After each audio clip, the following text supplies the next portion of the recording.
Salah satu dari rukun Islam yang 5 ialah melaksanakan ibadah puasa di bulan suci Ramadan. Puasa memang merupakan syariat yang cukup tua dalam kehidupan beragama. Setiap Rasul melaksanakan ibadah puasa ini. Hanya teknis pelaksanaannya saja yang berbeda sesuai dengan situasi dan kondisi yang dihadapi oleh para Rasul itu sendiri. Puasa yang dalam bahasa Arabnya disebut dengan as-saum, sama artinya dengan al-imsak, yaitu menahan diri dari sesuatu. Dalam pengertian syar'i, puasa ialah menahan diri dari segala yang membatalkan sejak fajar sampai terbenam matahari. Pada pertemuan kali ini, secara khusus kita akan membicarakan tentang puasa ini. Kita akan mulai dari yang pertama, puasa sunnah. Sebagaimana yang kita maklum, sunnah adalah satu perbuatan yang apabila kita kerjakan berpahala, tapi apabila kita tinggalkan tidak merupakan dosa. Hanya saja ia merupakan barometer dan ukuran daripada orang-orang yang cinta kepada sunnah itu sendiri. Ada banyak jenis puasa-puasa sunnah ini. Yang pertama, puasa sunnah di bulan Muharram. Rasulullah sallallahu alaihi wasallam bersabda, "Afdhalus siyami ba'da Ramadan Syahrullahil Muharram wa afdalus salati ba'dal faridah salatul lail." Diriwayatkan oleh Muslim dari Abi Hurairah. Puasa yang paling utama sesudah puasa Ramadan tidak lain adalah puasa di bulan Muharram, dan solat yang paling afdal sesudah solat yang wajib adalah solat pada sepertiga malam yang akhir. Puasa di bulan Muharram merupakan puasa sunnah dan mempunyai nilai yang sangat besar dalam pandangan Allah Subhanahu wa ta'ala. Buat mereka yang mampu melaksanakan puasa sunnah di bulan Muharram ini, boleh melaksanakannya selama 10 hari. Hari yang pertama boleh juga 3 hari saja, atau setidak-tidaknya 1 hari daripada bulan Muharram. Yang kedua, puasa 10 hari daripada bulan Zulhijjah. Karena bulan Zulhijjah ini memang termasuk bulan yang dimuliakan oleh Allah Subhanahu wa ta'ala. Pertama, di sana ada hari Tarwiyah, ada hari Arafah, ada hari Kurban, ada Talbiyah, ada pelaksanaan haji dengan segala manasiknya. Maka puasa sunnah di bulan Zulhijjah merupakan amalan yang sangat utama dan besar pahalanya dalam pandangan Allah Azza wa Jalla.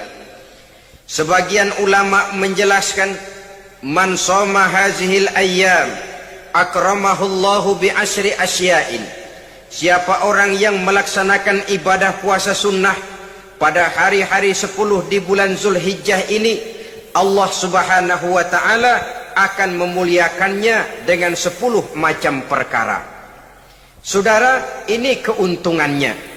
Yang pertama, orang yang puasa di hari-hari 10 bulan Zulhijjah diberikan al-barakah fi umrihi, diberikan keberkahan pada umurnya.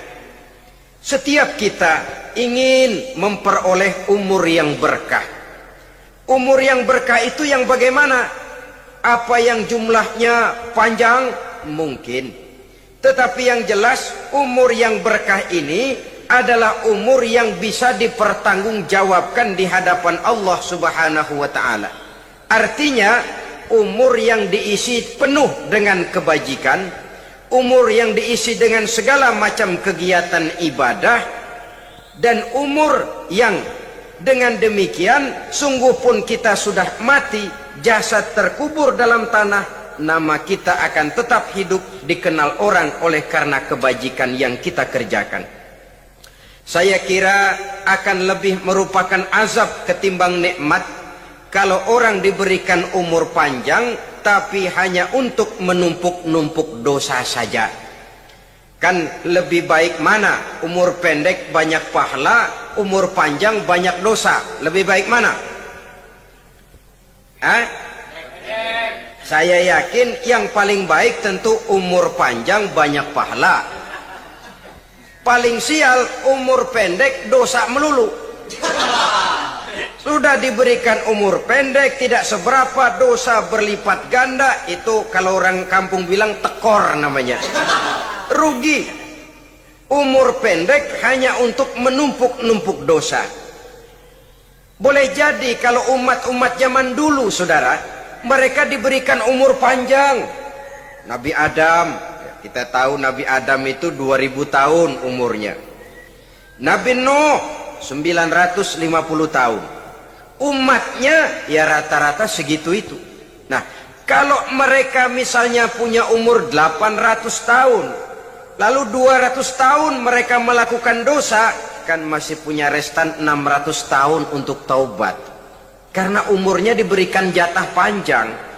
Kita ini oleh Allah Subhanahu wa taala, umat Nabi Muhammad ini umurnya pendek-pendek. Kalau nyontoh Nabi 63 tahun saja. Kalau diberikan 70 tahun umur kita sekarang, itu sudah dapat jatah lebih 7 tahun.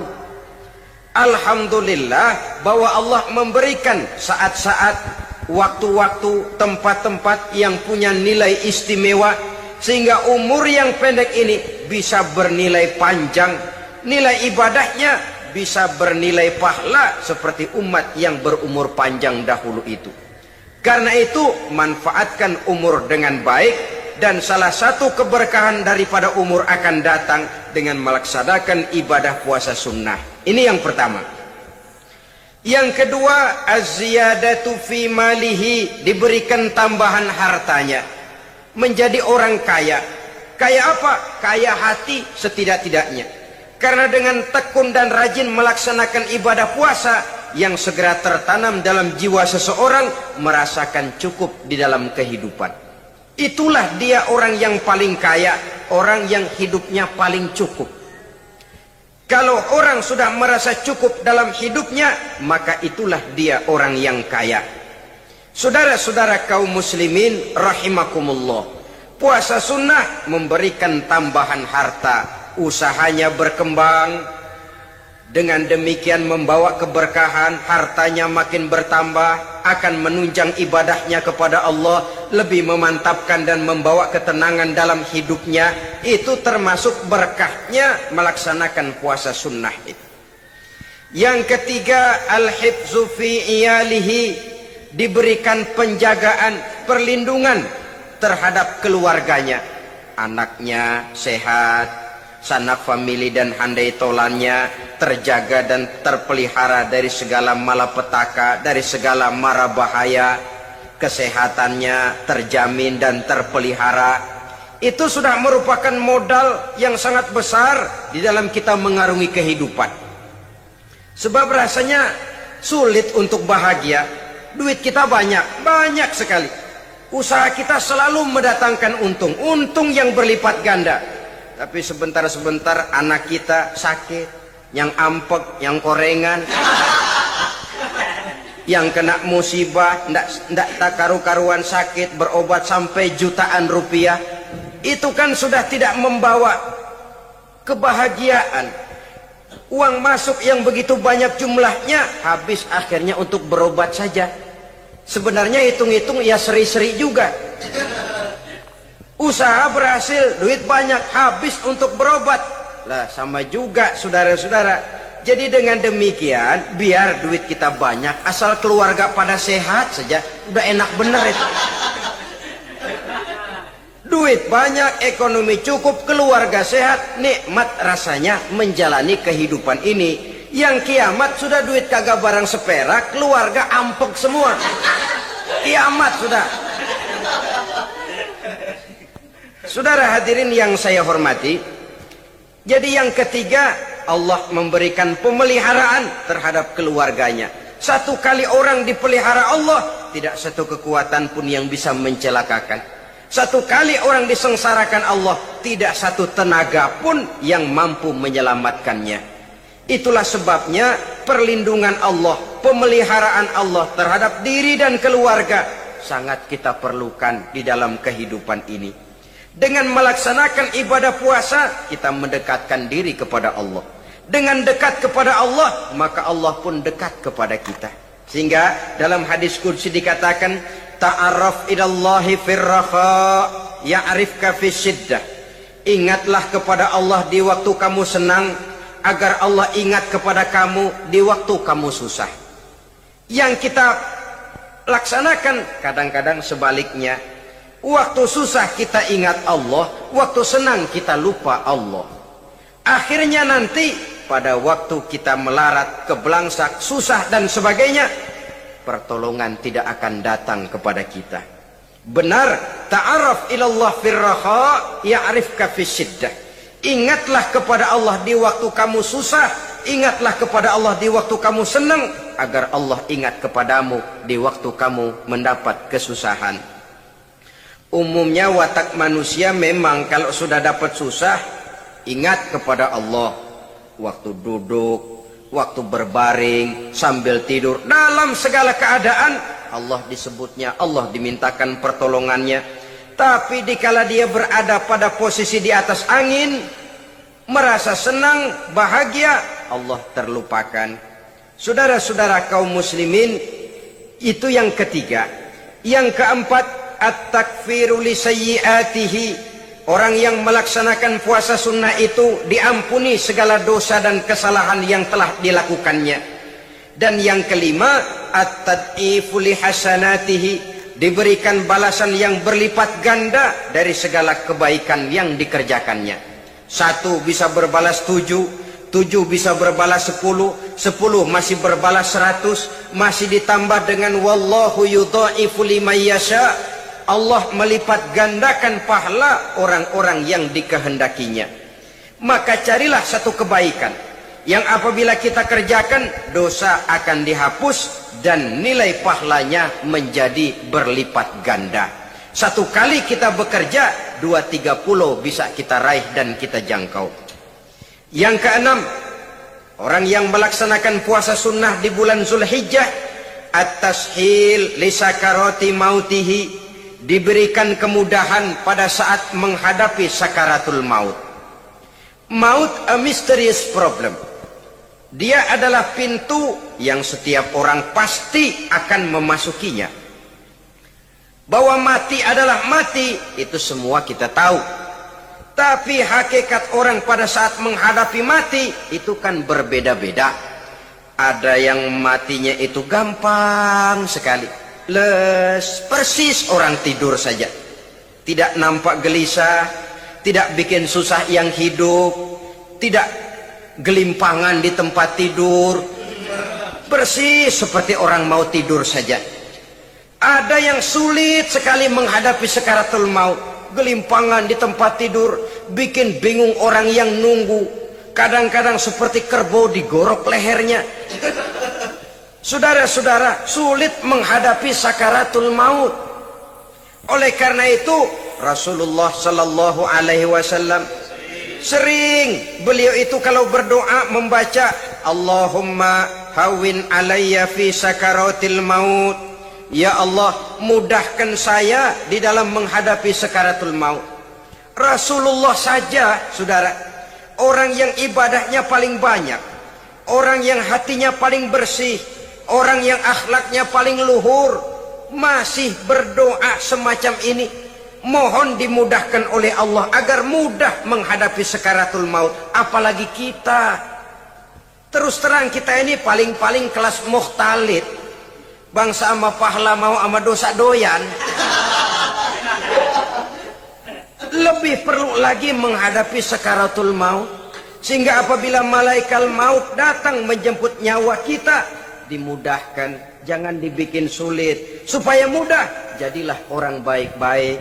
Biasanya kalau bajingan yang mati, malaikat maut juga kali main-mainin dulu tuh orang. Kutak-katik, ditakut-takutin dan segala macam. Saudara hadirin yang saya hormati, maka menghadapi sakaratul maut ini merupakan kunci.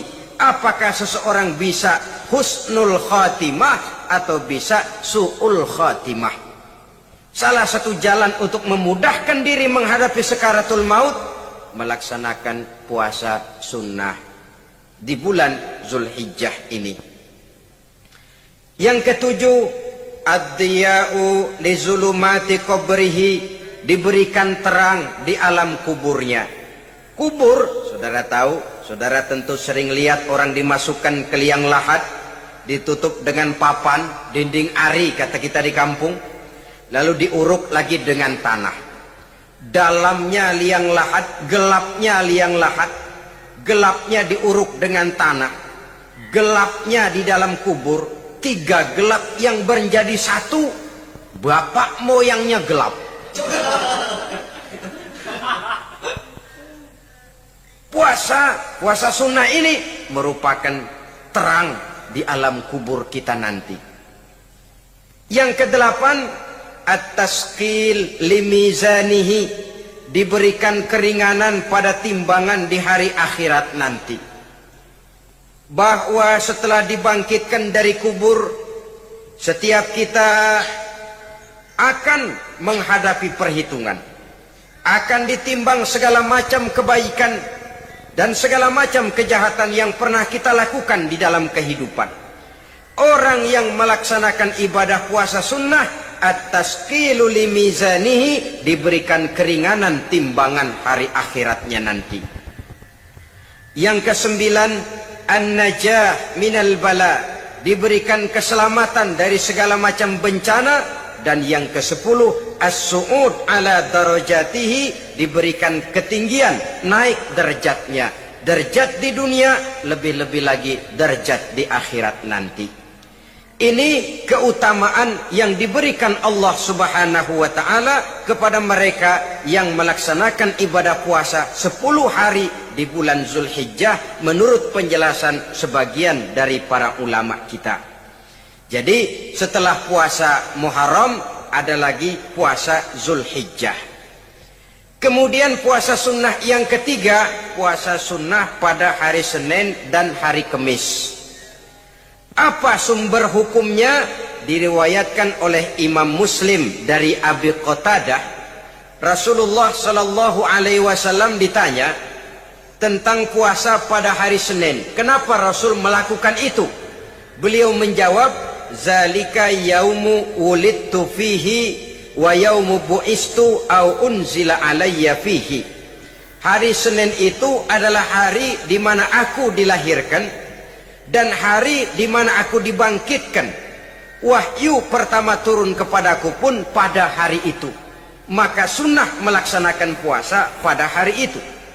Adapun hari Kamis, ada hadis yang diriwayatkan oleh Imam Turmuzi dari Abi Hurairah, Nabi bersabda, tu'radul a'malu yaumul isnaini wal khamisi fa uhibbu an yu'radu amali wa ana sha'im. Diangkat, disetor amal setiap manusia pada hari Senin dan pada hari Kamis. Maka aku ingin, kata Nabi, agar pada saat amalku disetor itu aku sedang puasa. Jadi malaikat itu menurut riwayat ini mencatat dan menyetorkan catatan amalan seseorang pada hari Senin, pada hari Kamis. Tiap hari Senin amalan kita disetor oleh malaikat. Catatan terakhir tentu yang sedang kita kerjakan. Sehingga yang masuk daftar, saya tinggalkan orang ini, dia sedang puasa. Karena naik catatan amalnya pada hari Senin. Kamis diangkat lagi, catatan paling akhir, saya tinggalkan orang ini, dia sedang puasa. Itu makna fa uhibbu ayyurada amali wa ana shaim. Aku senang kalau pada saat amalku disetor, catatan paling akhir aku lagi puasa. Satu keistimewaan. Alangkah celaka tiap amalan disetor kita sedang berbuat jahat. Senin, Kemis, teler, mabok, judi.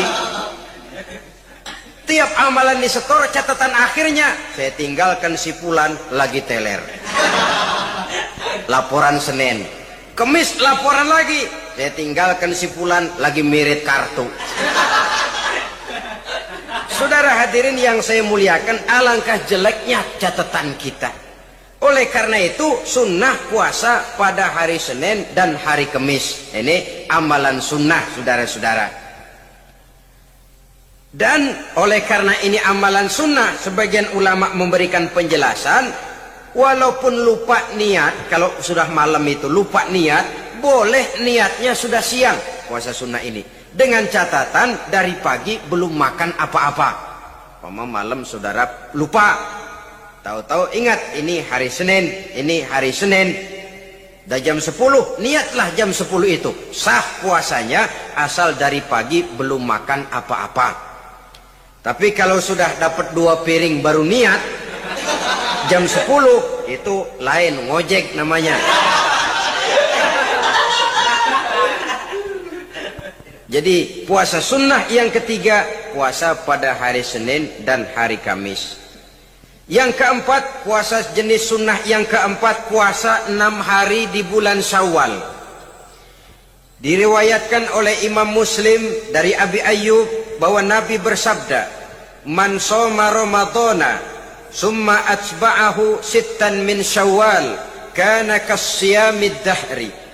Barang siapa yang berpuasa di bulan Ramadan, kemudian diikutinya dengan 6 hari di bulan Syawal, maka dia seolah-olah seperti orang yang berpuasa 1 abad lamanya. Allahu Akbar. Demikian besar keuntungannya. 6 hari di bulan Syawal sama dengan orang yang berpuasa 1 abad lamanya. Ini fadailul a'mal saudara-saudara. Jangan diartikan karena menang sudah puasa 6 hari bulan Syawal, Ramadan tahun depannya lantas nggak puasa. Kenapa? Ukurannya sudah 1 abad. Bukan itu pengertiannya. Ini mendorong orang memberikan ganjaran pahala yang sedemikian besar. 6 hari setelah Ramadan, artinya di bulan Syawal. Tidak pada hari pertama Syawal karena haram hukumnya berpuasa pada hari fitri itu. 6 hari di bulan Syawal. Tinggal lihat yang mampunya saja. Boleh berurutan, boleh tidak berselang-seling, boleh. Asal saja jumlahnya 6 hari selama masih bulan Syawal itu. Hari ini 3 hari lagi, 4 hari lagi, diselang-seling atau berurutan, itu juga lebih baik. Puasa sunnah 6 hari daripada bulan Syawal. Kemudian yang kelima, puasa sunnah 3 hari pada setiap bulan. 3 hari pada setiap bulan. Diriwayatkan oleh Imam Bukhari dan Muslim dari Abi Hurairah. Abi Hurairah bercerita, "Ausani khalili sallallahu alaihi wasallam bisalasin." Kekasih saya Rasulullah berwasiat kepada saya, memesankan benar-benar kepada saya untuk melaksanakan 3 amalan yang terpuji. Pertama, siyamu salasati ayyamin min kulli syahrin. Puasa 3 hari dalam setiap bulan. Ini wasiat yang pertama. 3 hari pada setiap bulan. Tidak peduli bulan apa saja. Dalam artian ya bulan menurut perhitungan Islam ya. Muharram, Safar, Rabiul Awal, Rabiul Tsani, Jumadal Ula, Jumadil Akhir, Rajab, Sya'ban, Ramadan, Syawal, Zulqa'dah, Zulhijjah dan selanjutnya. 3 hari pada setiap bulan. Tanggalnya tanggal berapa saja. Lebih utama pada yang disebut Yaumul Bid, yaitu hari-hari di mana bulan menunjukkan purnama. Tanggal 13, tanggal 14 dan tanggal 15 pada setiap bulannya itu disunahkan melaksanakan puasa. Itu wasiat pertama, puasa 3 hari pada setiap bulan. Wasiat yang kedua, waraqatai duha, melaksanakan sholat duha sekurang-kurangnya 2 rakaat. Itu wasiat yang dipesankan benar kepada saya, kata Abi Hurairah. Pertama, puasa 3 hari pada setiap bulan. Yang kedua, usahakan jangan meninggalkan 2 rakaat minimal daripada sembahyang duha. Kita tahu sembahyang duha itu sembahyang sunnah di waktu pagi seketika matahari naik sepenggalahan. Sekurang-kurangnya 2 rakaat, sebanyak-banyaknya 8 rakaat. Di antara fadilah atau keutamaan daripada sholat duha ini yaitu menyangkut masalah rezeki dan usaha. Kemudian wasiat yang ketiga, wa an utira qabla an anama. Beliau sangat berwasiat kepada saya untuk sholat witir sebelum tidur. Artinya sholat malam sebagai amalan sunnah di dalam kehidupan kita. Jadi saudara-saudara, dalam hidup ini kita akan selalu berbentur dengan keperluan. Kalau pada satu saat kita sudah sampai kepada tahap berpikir ini keperluan saya, tentu hal-hal semacam ini akan kita kerjakan. Kita belum tergerak melaksanakan ini semua oleh karena barangkali kita merasa belum memerlukannya. Karena itu marilah kita berusaha di samping melaksanakan puasa yang wajib juga melaksanakan puasa yang sunnah di dalam kehidupan kita. Ini jenis puasa-puasa yang sunnah. Kemudian yang kedua, ada macam puasa yang disebut puasa nazar. Hukum pelaksanaannya wajib apabila nazarnya sudah terwujud. Puasa nazar, puasa yang dikaitkan dengan suatu persoalan. Umpamanya, kalau saya lulus ujian, saya akan puasa 1 minggu lamanya. Begitu ujiannya ternyata lulus, dia wajib bayar nazarnya. Puasa 7 hari. Tidak lagi sunnah tapi wajib karena dia nazarkan. Asal saja tidak sah nazar kepada yang makruh apalagi kepada yang haram. Umpama bahasa susah. Berhubung saya tidak ingin bicara yang susah-susah, kita bicara yang mudah-mudah saja. Maksud saya, banyak di antara kita umat Islam yang di dalam melaksanakan suatu ibadah itu hanya dengan prinsip asal sekadar gugur kewajiban saja.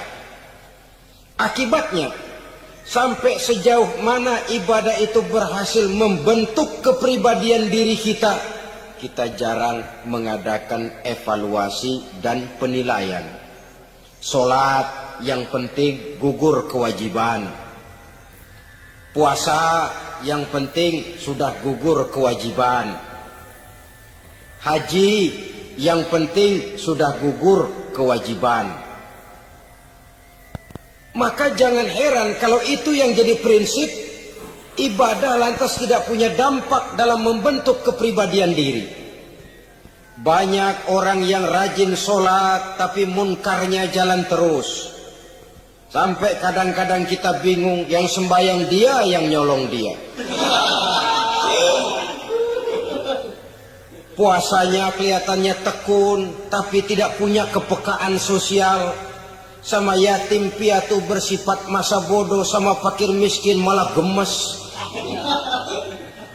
Tidak lantas tumbuh kepekaan sosial, walaupun dia sudah ikut merasakan tidak enaknya lapar dan haus. Ada juga yang sudah haji 4-5 kali mondar-mandir Jakarta Mekah, tapi gaya hidupnya tetap seperti katak di kolong tempurung, picik, sempit pandangan, dangkal hati, tidak terbuka walaupun sudah melihat Islam dalam skala internasional.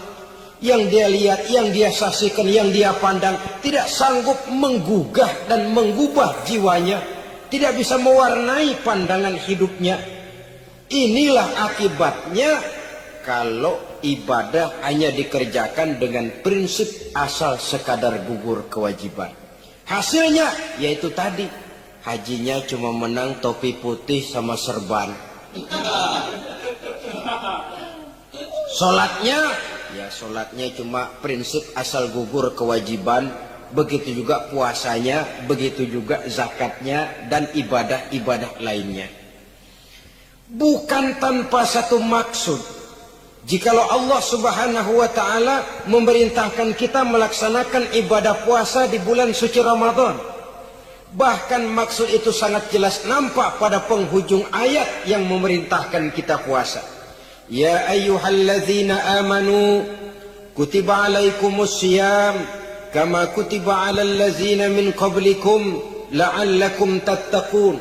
Hai orang-orang yang beriman, diwajibkan atas kamu berpuasa sebagaimana telah diwajibkan juga kepada orang-orang yang sebelum kamu, la'allakum tattaqun, agar kamu dengan puasa itu menjadi manusia yang bertakwa kepada Allah Subhanahu wa taala. Dengan kata lain, berhasil atau tidak puasa Ramadan kita ini akan nampak takwa kita meningkat atau tidak setelah kita melaksanakan ibadah puasa.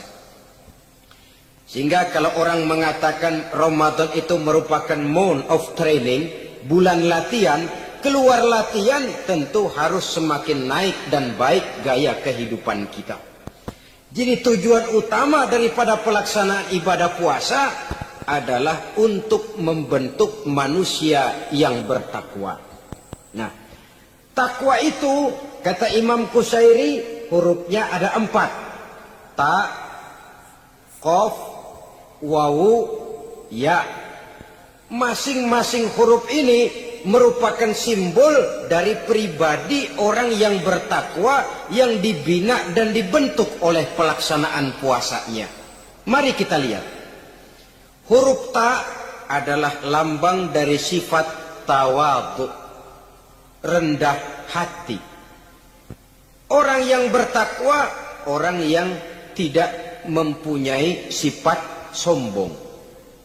Puasa menanamkan kita kesadaran terhadap kelemahan, terhadap keterbatasan, terhadap segala ketidakmampuan yang kita miliki. Ya Allah, baru sehari nggak kena makan, nggak kena minum, sudah begini lemesnya. Puasa memang, kalau pagi orang masih sehat, masih terdorong oleh sahur, siang masih lumayan, tapi zuhur ke atas biasanya mulai sikap lemah manusiawi, keterbatasan kekuatan biologis itu mulai nampak. Dari sini tanam satu kesadaran. Kalau begitu apa yang mau disombongkan di hadapan Allah? Kaya, siapa sih orang paling kaya? Ilmu, siapa sih orang paling pintar? Pangkat, siapa sih orang paling tinggi jabatannya? Dari sifat semacam ini lahir introspeksi. Rasa mawas diri, timbul sifat tawaduknya, rendah hatinya, tidak melonjak menjadi angkuh dan sombong lantaran sedikit kemampuan dan kekuatan yang dimilikinya. Lalu untuk sikap yang lebih jauh, terwujudlah, terbentuklah apa yang dinamakan stabilitas temperatur batin. Orang tetap konstan menjaga nilai-nilai idealisme yang pernah dimilikinya. Dia mulai dengan adil, dia berjalan tetap dengan keadilan, dan dia berakhir juga tetap dalam keadilan. Jangan mulainya adil, tengahnya setengah adil, di akhirnya malah zolim sama sekali. Ini tidak punya stabilitas temperatur batin. Kan banyak orang begitu toh. Mulanya benar, belakangan mau benar sendiri. Mulanya sudah rela berkorban buat kepentingan orang banyak, belakangan malah selalu mengorbankan kepentingan orang banyak. Waktu di bawah rajin baca ayat kursi, dapat kursi lupa ayat.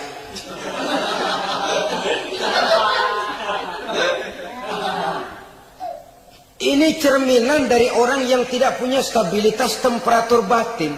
Tertipu oleh perasaan seolah-olah situasi dan kondisi sudah serba memungkinkan, sudah serba menguntungkan. Orang yang dibentuk pribadinya oleh pelaksanaan ibadah puasa, dia sadar apapun keberhasilannya, apapun kedudukannya, apapun nilai kekayaannya, itu cuma sebagian kecil sekali dari apa yang ada pada zat Allah Subhanahu wa ta'ala. Dari sini timbul sikap rendah hati. Tidak takabur, sesuai dengan namanya takabur dari kalimat takabbaro ya takabbaru, membesar-besarkan diri. Orang yang suka membesar-besarkan diri, orang yang tidak yakin bahwa dirinya orang besar, lalu dibesar-besarkan dirinya. Sebenarnya itu sudah satu sikap di mana dia tidak percaya kepada diri sendiri. Dirinya sebenarnya bukan apa-apa, cuma ingin dianggap besar, lalu dibesar-besarkan. Takabur namanya. Puasa sekali lagi melatih kita menanamkan kesadaran akan kelemahan dan keterbatasan kita sebagai makhluk. Itu sikap tawadu. Fir'aun, saudara tahu Fir'aun itu kan dulunya cuma raja. Lama-lama dia jadi raja, lupa diri dan lupa daratan, melonjak menjadi angku dan sombong, sampai kepada puncak kekurang ajarannya, memproklamirkan dirinya menjadi Tuhan. Hitler juga begitu. Pendeknya orang manakala tidak ada kesadaran tentang dari mana segalanya berasal dan kemana segalanya akan kembali, dia mudah out of control. Kalau sudah out of control, maka dia akan melakukan perbuatan yang melampaui batas. Itu yang pertama. Jadi orang takwa, orang yang rendah hati, salah satu tujuan daripada pelaksanaan ibadah puasa menanamkan sikap rendah hati. Dari sikap rendah hati ini yang timbul lalu apa? Kepekaan sosial. Kalau saya puasa, saya sudah merasakan bagaimana tidak enaknya lapar. Saya sudah merasakan bagaimana tidak enaknya haus. Tapi bagaimanapun, saya lapar cuma sebentar, saya haus cuma sebentar. Selesai maghrib, lapar saya hilang, haus saya hilang. Bagaimana yatim piatu, orang-orang tua jompo yang perlu santunan, orang-orang miskin yang terkapar di kolong-kolong jembatan, yang tiap hari merasakan perasaan seperti ini, tanpa tahu kapan hidup dan nasibnya akan berubah.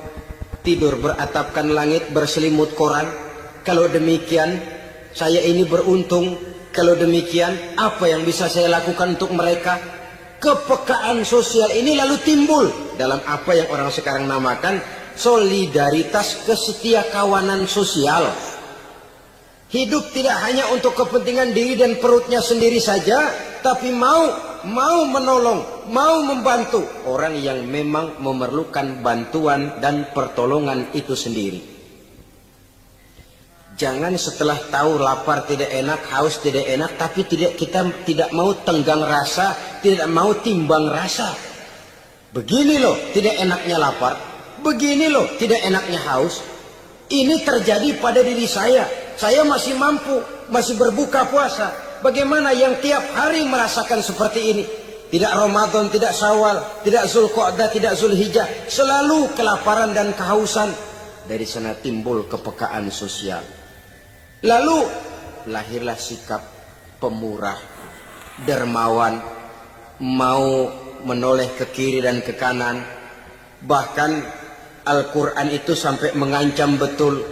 Ara'aita allazi yukadzibu bid-din fadzalika allazi yad'ul yatim wa la yahuddu ala ta'amil miskin. Tahukah kamu siapa orang yang mendustakan agama?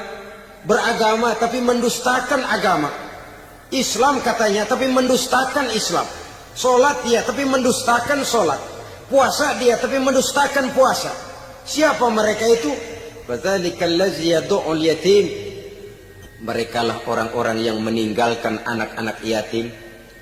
Wala yahuddu ala ta'amil miskin, dan tidak pernah memberi pertolongan, tidak memerintahkan memberi makan kepada fakir miskin, walaupun dia berada pada posisi dan kondisi yang memang dia mampu. Nah, kalau dia tidak mampu itu lain soal. Dia mampu, dia tahu dan dia diam saja. Itu termasuk yukadzibu biddin. Orang-orang yang mendustakan agama.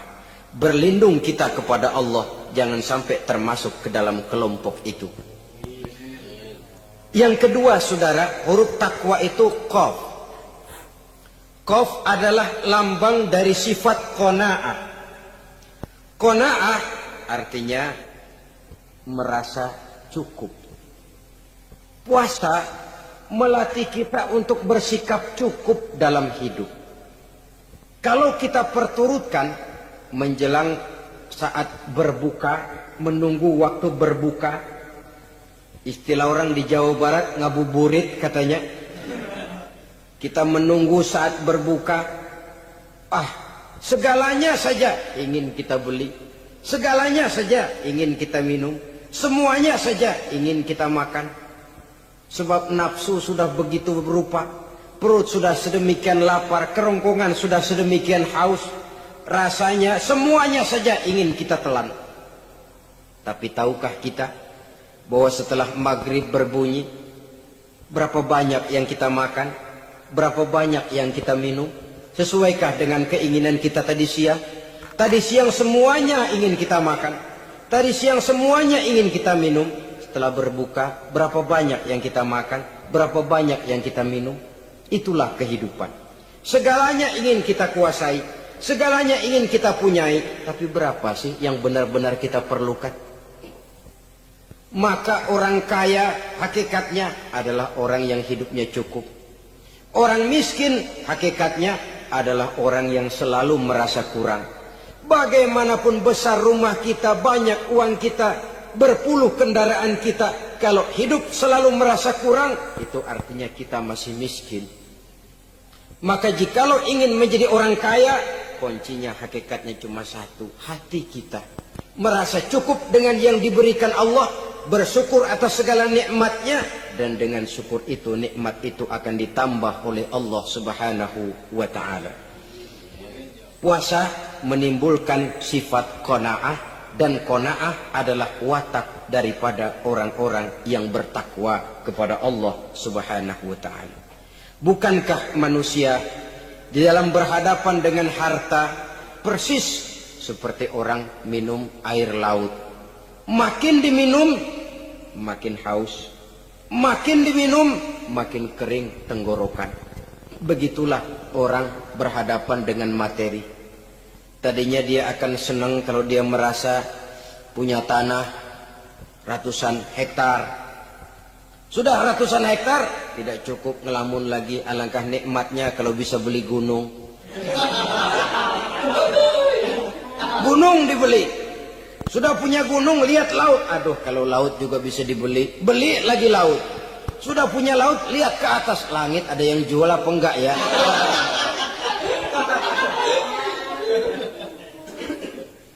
Seperti orang berhadapan dengan air laut yang makin diminum makin membuat kita haus dan makin kering tenggorokan ini. Maka itu harus dihentikan. Sikap untuk menghentikan itu tidak lain adalah dengan sifat qanaah itu tadi. Merasa cukup dengan apa yang diberikan Allah, mensyukuri nikmatnya. Itu yang kedua. Yang ketiga, pada kalimat takwa ada huruf wawu.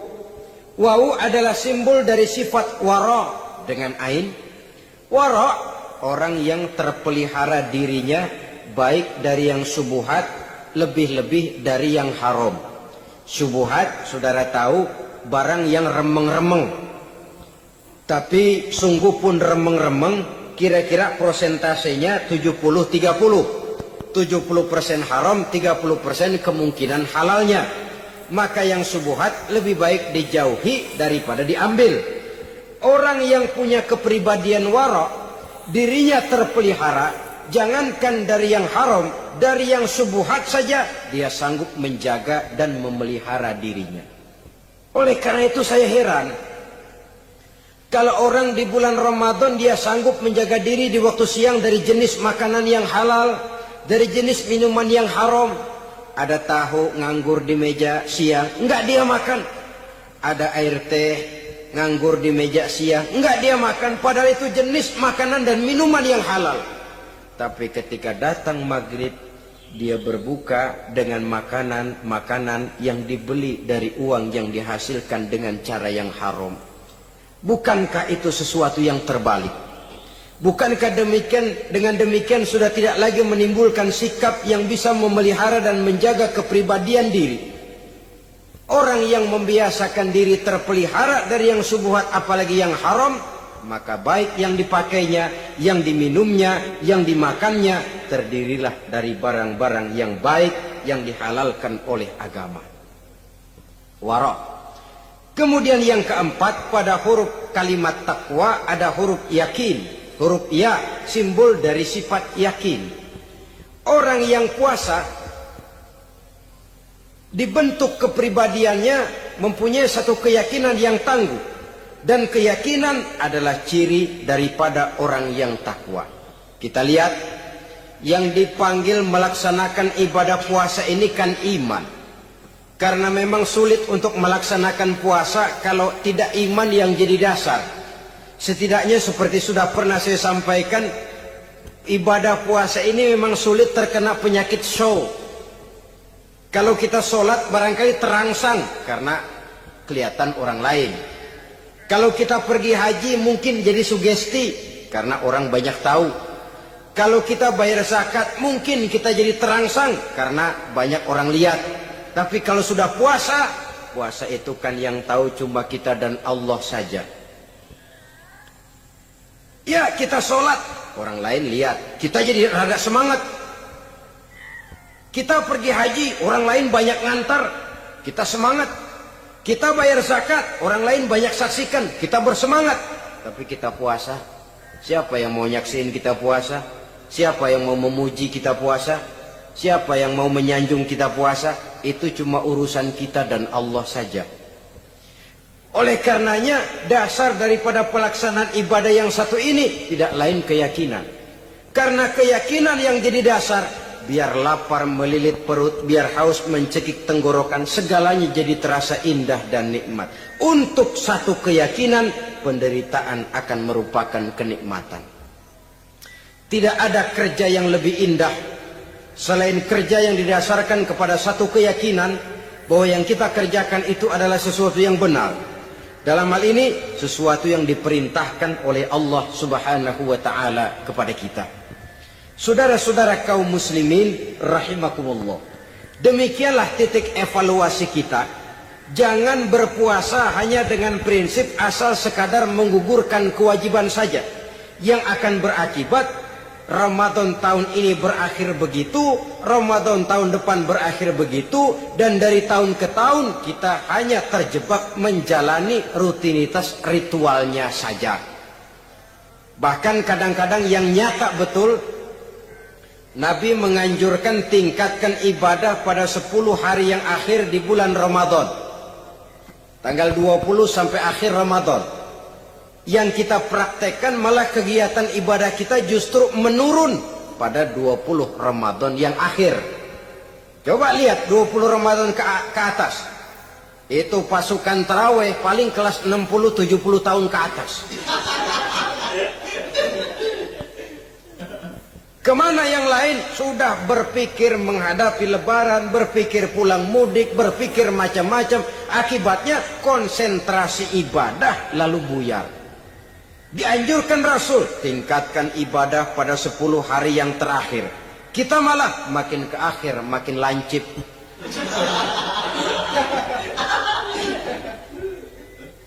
Saudara-saudara kaum muslimin rahimakumullah, kita terjebak oleh sesuatu yang sementara, oleh sesuatu yang bersifat kulit, lalu meninggalkan isinya. Padahal jikalau kita tidak mengisi Ramadan dengan kegiatan ibadah, berarti kita tidak keluar dari Ramadan dengan jiwa yang baru, yang sudah ditempa oleh pengalaman ibadah di bulan Ramadan.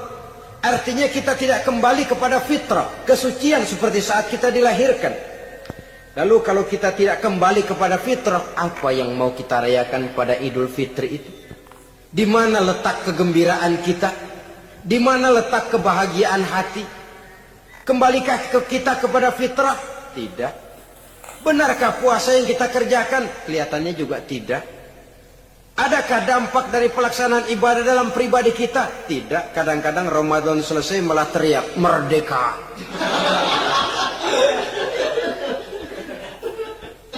Kalau tadinya Ramadan dia merasa terhalang, mau keluar siang, mau makan siang, bulan puasa, mau minum siang, bulan puasa, mau gandengan, bulan puasa. Ramadan selesai, kibarin bendera, teriak merdeka. Lalu kembali merajalela. Saudara-saudara, dampaknya tidak akan kelihatan. Padahal puasa yang baik, la'allakum tattaqun, membentuk manusia yang bertakwa kepada Allah Azza wa Jalla.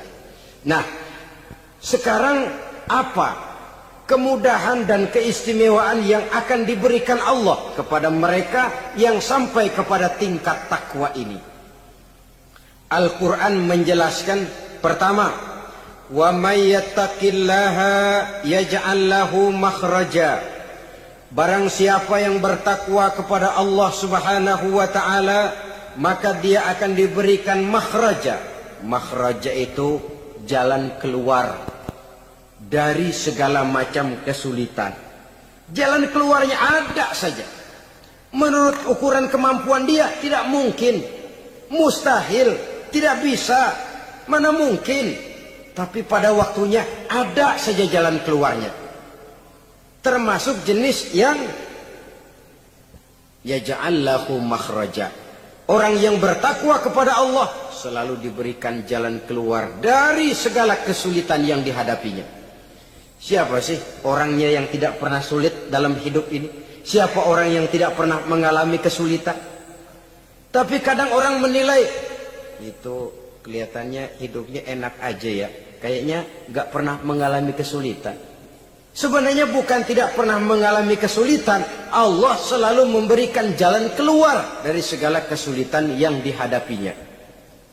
Nah, kalau Allah yang memberikan jalan keluar, tentu sangat mudah sekali. Orang yang bertakwa diberikan jalan keluar dari segala macam kesulitan. Satu. Yang kedua, wa yarzuqhu min haitsu la yahtasib. Dia akan diberikan rezeki oleh Allah dengan jalan yang tidak disangka-sangka. Rezekinya datang dengan cara yang tidak disangka-sangka. Gajinya mungkin kecil, tapi penghasilannya gede. Kan itu yang penting.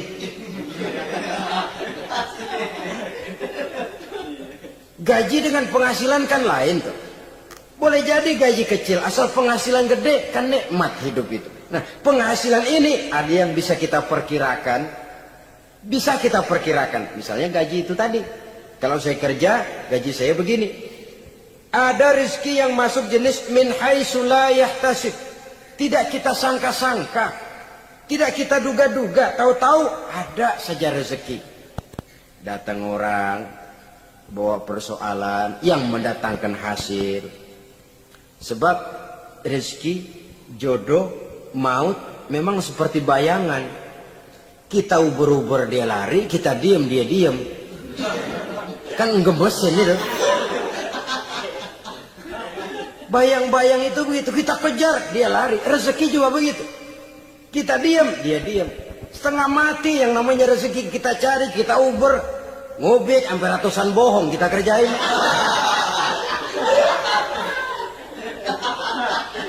Tapi memang belum waktunya, ya sulit untuk tembus. Tapi kadang-kadang giliran kita nongkrong di rumah, datang orang bawain rezeki. Itulah yang namanya rezeki. Tapi ini untuk orang yang bertakwa. Kalau tidak punya kredibilitas takwa, jangan lalu pakai ayat ini. Diberikan Allah dengan rezeki dengan jalan yang tidak disangka. Kan ada ayatnya dah, kita mah mantang aja di rumah dah. Ntar juga tuh rezeki datang. Ini fasilitas yang diberikan kepada orang yang wa may yattaqillah, bertakwa kepada Allah, yarzuqhu min haitsu la yahtasib, diberikan rezeki dengan cara yang tidak disangka-sangkanya. Maka kadar ketakwaan jangan membuat kita buruk sangka. Tuh orang ya nggak kemana-mana, duitnya ada aja. Kalau dia takwa, Allah berikan jalan keluar. Jangan lantas ngelihat kiai orangnya ahli ibadah, ilmunya tinggi, akhlaknya luar biasa, takwanya tinggi, rezekinya lancar, lalu husnuzon nih kiai nggak kemana-mana, duitnya banyak, miara tuyul kali ini. Itu termasuk jaminan Allah yang masuk kategori min haitsu la yahtasib. Yang ketiga, yaj'al lahu min amrihi yusra, dimudahkan segala urusannya. Dimudahkan segala urusannya. Kemudian yang keempat, yukaffir anhu sayyiatihi wa yu'azzim lahu ajra, diampuni segala kesalahannya dan dibesarkan pahala kebaikan yang dikerjakannya. Maka mudah-mudahan puasa yang kita kerjakan mengantarkan kita kepada ketakwaan kepada Allah, dan takwa membuka janji Allah kepada kita di dalam kehidupan ini. Inilah saja yang kita bicarakan pada pertemuan ini.